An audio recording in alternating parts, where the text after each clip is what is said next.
Thank you, Winnie. As we get ready to send our kids back to school, no doubt the question about safety is on parents' mind. Will my child be safe in class? From shootings to bullying, there's a lot to worry about. That's why 19 Noon is committed to helping you navigate through all of it. We continue our live team coverage from Columbus today. 19 News anchor Nicole Versansky has been reporting live from the Ohio School Safety Summit this week. Nicole. Yeah, Jen, a group from Chardon High School actually just finished their presentation here about an hour ago. And after the deadly shooting at the high school there in 2012, they have just been determined not to let the evil of that day win. That is what they say, which is why they travel. They've been to about 20 of these conferences now, from LA to Boston, here today again in Columbus, to try and share their message, share what they have learned to try and prevent another tragedy like what they experienced from happening again. Chardon High School, February 27th, 2012. 6 students shot, 3 killed. An unthinkable tragedy and a grim reminder of the nightmares that our schools need to prepare for. We protect our money, we protect our monuments, we protect our parks, but our kids are our most important, most valuable resource we have in this country. We have to do a better job of protecting them. Former Chardon teacher Tim Armelli, Coach Frank Hall, and former principal Andy Fetchek have been determined since that February day to make a change. Wednesday, they took their message to the Ohio School Safety Summit in Columbus. Well, there needs to be layers of protection: mental health, communication, training. You know, you can do these drills, 100 times in a school year.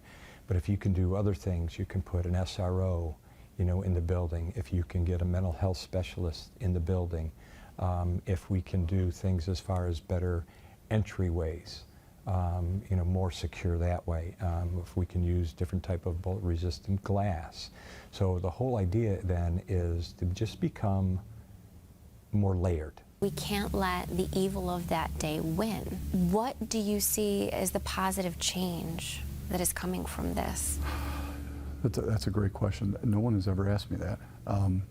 But I think there's a lot of things that have been positive.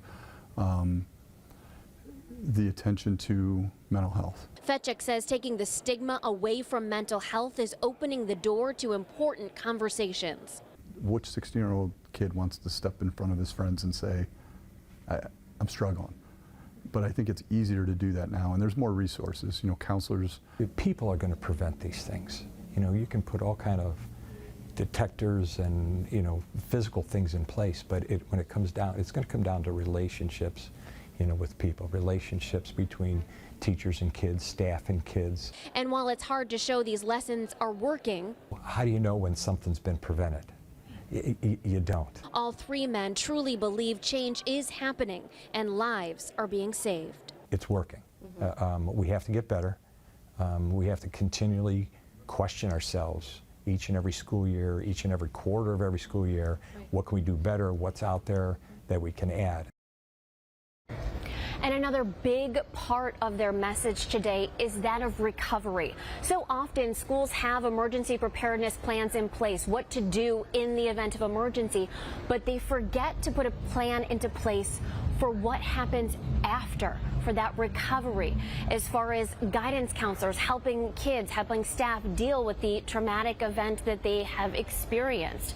And he says that is just so important. They have learned that. Tim Armelli said in the year after the Chardon shooting, he said 12 students attempted suicide. And he shared that with me just to put into perspective how important, how crucial those recovery plans to have, how important they are for schools to consider as well. Reporting live in Columbus, Nicole Versansky, 19 News. Important stuff there. Thank you so much, Nicole. And of course, 19 News in Columbus since the Safety Summit kicked off yesterday, working to find solutions to dozens of problems in schools statewide.